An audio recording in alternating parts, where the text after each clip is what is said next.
What's up guys, it's RJ. Welcome back to the channel. Today we're going to be taking a look at another Ultra Boost. I know sometimes it probably gets old, but I know some of you are interested in this shoe. I've been waiting for it personally to arrive for quite a while. A lot of other people got these early. This shoe's probably already been beaten to death on YouTube, but I want to take a look at it. The original release date was supposed to be 2-3 weeks ago, and then they got pushed back and they actually dropped last week. I managed to cop a pair. I think I'm one of the lucky few who got them on Adidas.com because according to the stock numbers, there was only 15 in a size 10.5, and that's what I wound up picking up. If that's the case, I have no idea how I actually got them because typically bots overrun that site really quick. But hey, if it was only 15, thank you Adidas. Glad I copped them manually. And you already know what I'm talking about because that's the shoe right there over my left shoulder. The Adidas Ultra Boost 3.0 multicolor. This particular colorway actually leaked online and on Instagram months and months and months ago. So we knew they were on their way, but they finally dropped. And honestly, I think they look a lot better in person than they look in pictures. They're a lot more vibrant. The colors pop a lot more than in most pictures that we're seeing. So aesthetically, I'm very pleased. Now, before we get too deep into the shoe, let's take a closer look at it. The multicolor Ultra Boost 3.0.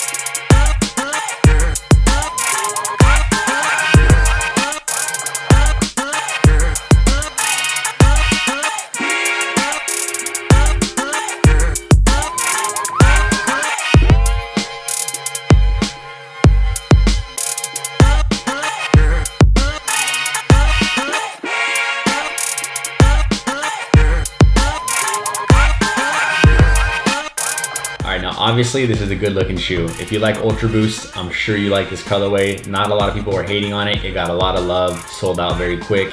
Keeps restocking here and there, so if you're still looking to pick them up, don't get your hopes up. A lot of sites put them up late. Few sites get returns. Some stock quantities are higher than they thought, so occasionally you'll see a restock on the multicolor. Last year when the 2.0 dropped, the multicolor restocked several times, and for a while resale prices dropped. Obviously they went up since on the 2.0. The same thing will happen to these. Resale prices will dip a little bit as they become less available.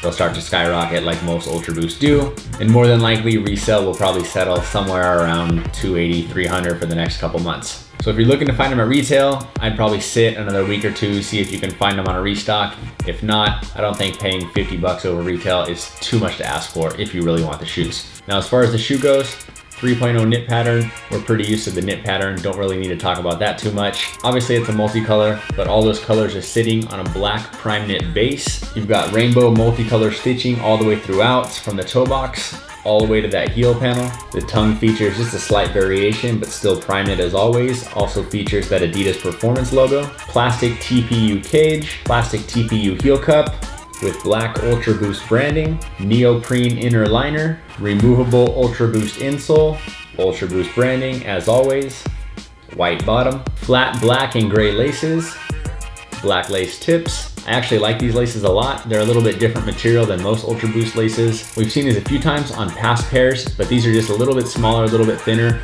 more like the original Ultra Boost laces, but just a different material from those, if that makes any sense. Like I said, black and gray, there is gray intertwined in there. I'm not sure if you can see it or the camera's picking it up. Back of the tongue always features that Boost branding as well as the size tag. As most 3.0s and most other Ultra Boosts, the toe box does feature just a slight variation in pattern. As always, you got that ridiculously comfortable Boost midsole right there. All Ultra Boost midsoles are shaped the same. The Boost doesn't feel any different. Not a bad thing though. All Ultra Boosts are insanely comfortable. Most of you probably already know that. If you don't own a pair yet, go get a pair. Like I always say, it doesn't matter what colorway your first Ultra Boost is, you just need to get a pair on your feet. You got that Continental branded outsole. What's weird is these are actually a bit shinier than most Continental outsoles. That kind of struck me by surprise. These are straight from Adidas though, so I have no doubt that they're real. I'm honestly not sure why they came like that. More often than not, they show up a little bit more dull rather than shiny. But in this case, a little bit more shiny. Like I said, straight from Adidas, so I'm not too worried about it. Black torsion system with little hits of gray. Gray torsion system continues right there underneath the heel. And aesthetically, this shoe is ridiculously pleasing. I love it. Been looking forward to another multi multicolor. I'm actually glad Adidas went with the black base this time rather than the white. I do love white, and I was saying previously that I wish they would have went with white, but now that I got these in hand, I'm glad they went with black.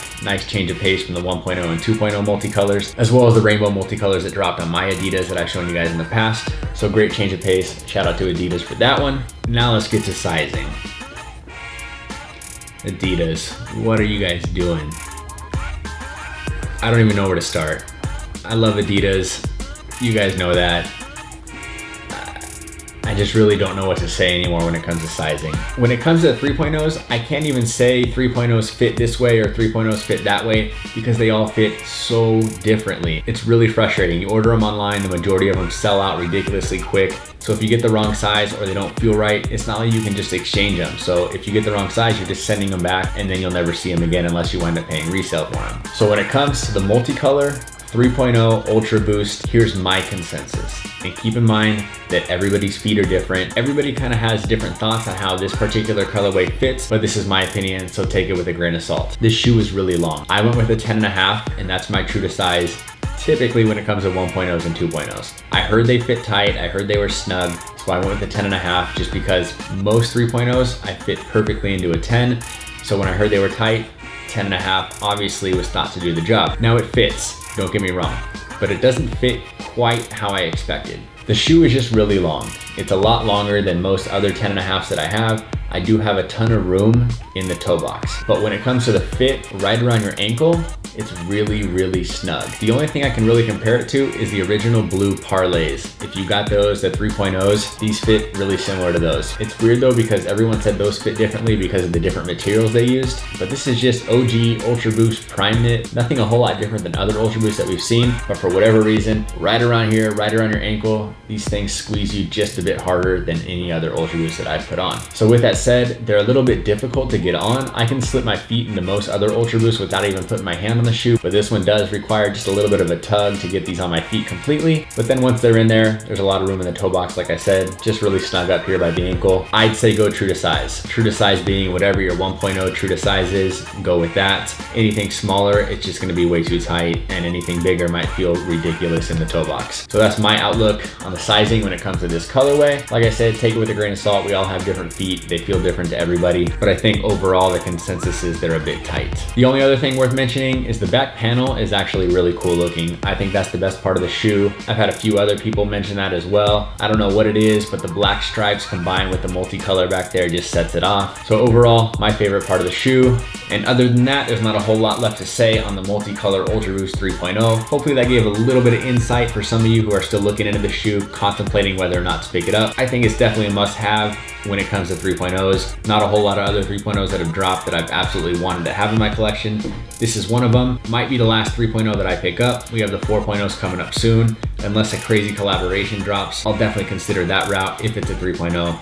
But for now, nothing really on the horizon that I'm looking for when it comes to 3.0s. And I've said 3.0 a million times, so I'm gonna end it right there. Guys, that's the multicolor Ultra Boost 3.0. And as always, thank you so much for all of you who watch my videos. Thanks to everybody who leaves a comment. Really appreciate all the love and support. If you haven't already, hit that subscribe button, leave a comment down below. Let's chat a little bit about this shoe and anything else you wanna discuss. I'm always down to chat. Thank you guys so much. That's gonna do it for me. Obviously, I won't leave you guys hanging. Here's a little bit of cool on-foot footage. And until next time,